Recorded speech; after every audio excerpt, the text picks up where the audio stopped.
Well, this morning's message is continuing our parables study on the parables of Jesus Christ, and today we're going to look at the prodigal son. So I thought it very appropriate that we sang that last song, because we've all gone running. We've all run at some point and found that God is right there waiting for us to return to Him. And so I love the story of the prodigal son. Too often people go running and think that they can't come back, and it's just not true. We can come back to God because He loves us and He's right there with open arms. Now, I don't know about you, but I'm not a runner in life. I mean, if I'm running, there has to be a bear chasing me, a buffet on the other end, or I've got to be playing some kind of sport, because otherwise I don't run. I don't know about you guys. There are people who seem to do it because they say they enjoy it. I don't think it's possible to enjoy just going out and running. For me, it's not possible because it's hurtful, it's painful, it's boring. And when you've got ADD and you're running, it's not a good idea. Because about the time you realize that you've gone on an ADD trip, you're out in the middle of the street, and there's a car coming at you, flashing his lights, going, meep, meep. And so I've never been much of a runner. But there are people who do it because they like it. And I don't understand that, but there's a guy at our high school named Brett who is a great runner. In fact, he's already being recruited by the University of Oregon to come join their track team next year as a freshman. And I think that's amazing that that one of our students from our little school would be Division I material. But Brett ran and ran and ran and ran and ran last year. And he took first in the state in the 1,500 and the 3,000, which, in case you're wondering, the 1,500 is almost a mile. The 3,000 is almost 2 miles. And he does cross country, and he always does very well in cross country unless he takes a wrong turn, which he did in the first track meet. But Brett is amazing to me that he can go out there and just run like a machine, and he doesn't seem to get tired. For me, I go out and I run about 16 steps and I'm going, but there are those of us who like to run and run and run. Some of them have a goal that they're running toward. Some don't have a goal at all that they're running toward. They're just out running. They don't know why they're running. They don't even know what they're running from necessarily, but they're out running. Now, the kind of running that I'm talking about this morning is not the kind of running that leaves me breathless. It's the kind of running that leaves me lost. And we're going to pick up in Luke chapter 15 at verse 11. That better be Jesus.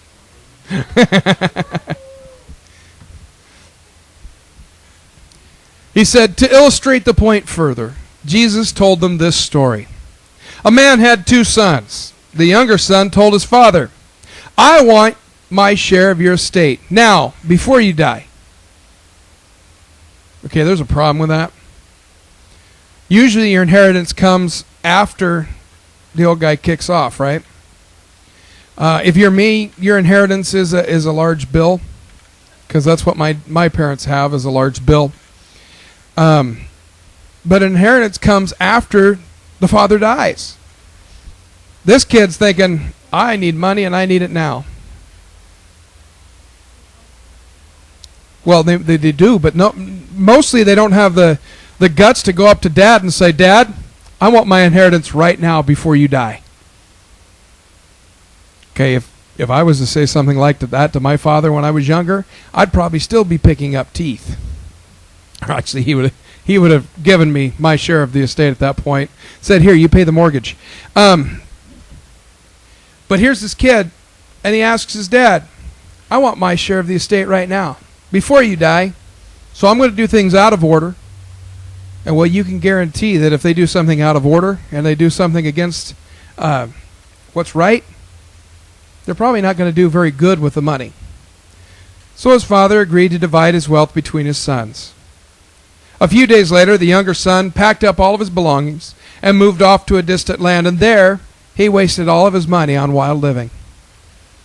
Now, I don't know about you, but the first time I got a job and I got that very first paycheck, my very first paycheck was for $127 and some odd cents. Boy, I thought I was in the money. $127. I get to spend $127. It was gone in 2 days. I don't have anything to show for that $127. I don't even know what I did with it at this point. I do know I went out on a date with my girlfriend at the time. It wasn't my wife. And I'm sorry, but her name was Danielle. That's a little awkward for me right now. Sorry, Danielle. And I took her out on a date, and we probably went to the movies and out to dinner, but it wasn't $127 worth. I probably put some fuel in my Ford LTD, but back then fuel was 75 cents a gallon. So it wasn't that much to fill up my car. I have no idea where the rest of the money went. I just blew it on something. I didn't save any of it. I didn't even give tithe on any of it. I just wasted the money. And here's this kid. He gets this huge estate because Dad's pretty wealthy. And he gets all of this money. And not only does he leave the house after getting the money, he wastes all the money on wild living. Didn't even say thank you. He's thinking, my money, I'm going to go spend it. I'm going to go live the life. It'll never run out. Well, $127, I thought, man, this is great. I've never had this much money in one time from a job. I'm going to go spend all this money. It'll last all the time till the next paycheck. I'll have enough to get through the next paycheck. Or 2 days, whichever comes first. And here's this guy thinking, I got all this money. I'm going to go live it up. I'm going to get some friends, and we're going to party all the time, and this money will never run out. Well, the next verse says differently. That'd be nice to have the next verse. I'd like to have the next verse. Thank you. About the time his money ran out, a great famine swept over the land, and he began to starve. He persuaded a local farmer to hire him, and the man sent him into the fields to feed the pigs. Now understand what this means. This young Jewish man is now out of money, and there's a famine in the land, so it's not like he can just pick up food anywhere. And the farmer sends him out to work with pigs. The dirtiest, most unclean animal to a Jew in the world is a pig. They weren't allowed to come in contact with pigs. They weren't allowed to eat pigs. They weren't allowed to do anything with the pigs. No bacon for the Jews. Yeah, I thought I'd get your attention on that. And here is this young Jewish man working in the fields with pigs. He's staying with the pigs. He's herding the pigs. He's feeding the pigs. And I don't know if you realize why pigs are so dirty. They can't sweat. And so they have no way to cool their bodies. So they go and wallow in mud to cool off their body. And they get filthy dirty. And they eat just about anything you put in front of them. They're kind of like a teenage boy. They'll eat anything you put in front of them.